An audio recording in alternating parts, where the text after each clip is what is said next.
Okay, so today we're going to take a look at finding sides, right? Finding some type of missing side of a right triangle using our trig functions, so using our SOHCAHTOA.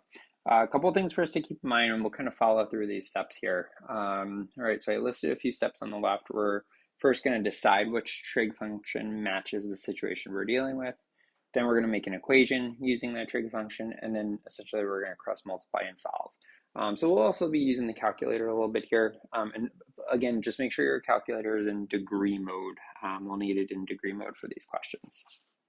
Okay, so again, first step is to decide what are we going to use, sine, cosine, or tangent. So really the best thing for us to do is to identify the angle we're working with. In this case, it's the 43-degree angle. Right, we're going to find the length of that side x and round it to the nearest hundredth. So that means the x, that's our opposite side. The 19 is the hypotenuse, and the other side that we don't know anything about is the adjacent.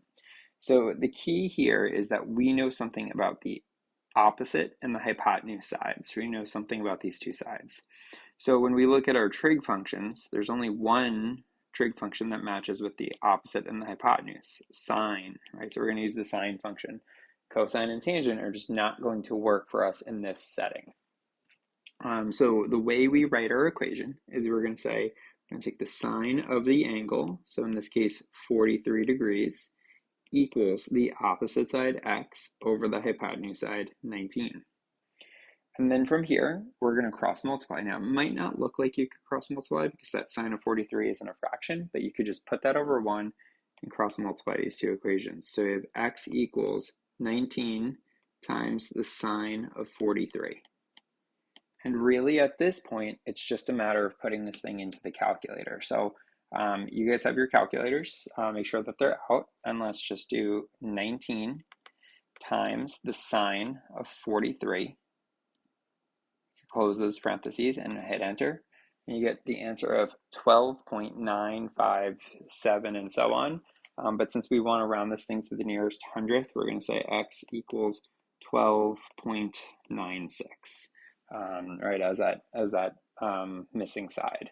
So really, it's just a bit of that practice where we're dealing with write the trig function, and now we can solve for something, right? We're not just finding a fraction, we're actually solving for an unknown piece.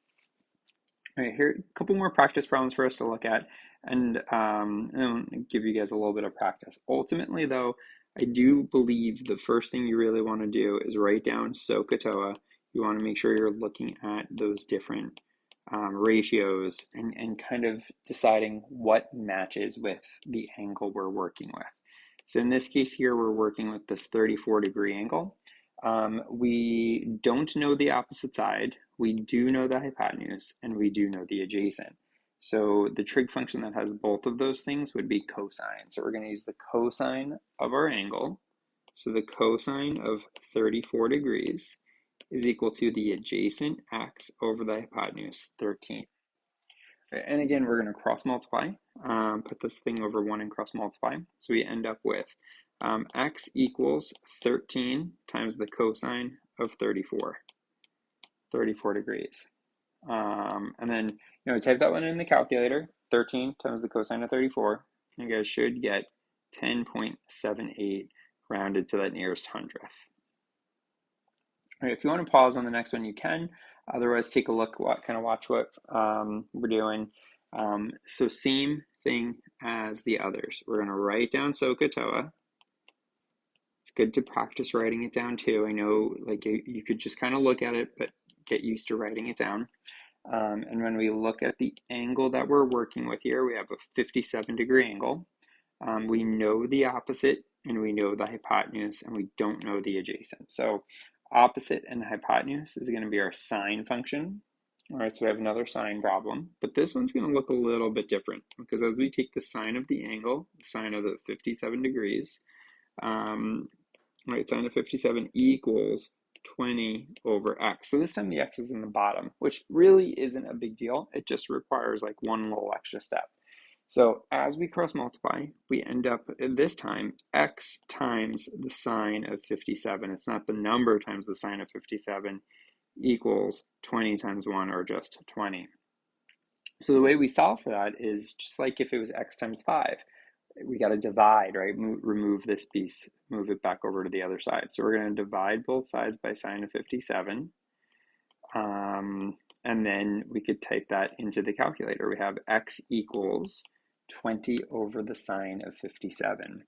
When you guys type 20 divided by the sine of 57 into the calculator, you should get 23.85. 23.85. Rounded to that nearest hundredth. All right, last one to take a look at here, and then I'll get you guys some practice on this as we're taking a look at letter C here. Again, just like the others, let's write down SOHCAHTOA. So sine is opposite over hypotenuse, cosine adjacent over hypotenuse, and tangent opposite over adjacent. Now in this question here, we're dealing with this 31-degree angle. So that means the x happens to be our opposite side. The hypotenuse is unknown and the adjacent is 20. So the one trig function that deals with opposite and adjacent, the two things we know, is the tangent function. So we say the tangent of our angle, 31, equals our opposite over our hypotenuse. And we solve this the same way. This time it just happens to be a tangent problem. So when we cross multiply, we get x equals 20 times the tangent of 31. And as we solve for x, 20 times the tangent of 31, rounded to the nearest hundredth, is 12.02. So just type that in the calculator and you guys are good to go. There's some practice problems on the back. Check those out, practice them, let me know how they go, and we'll move on, and then we'll be able to get ready to move on to the next thing.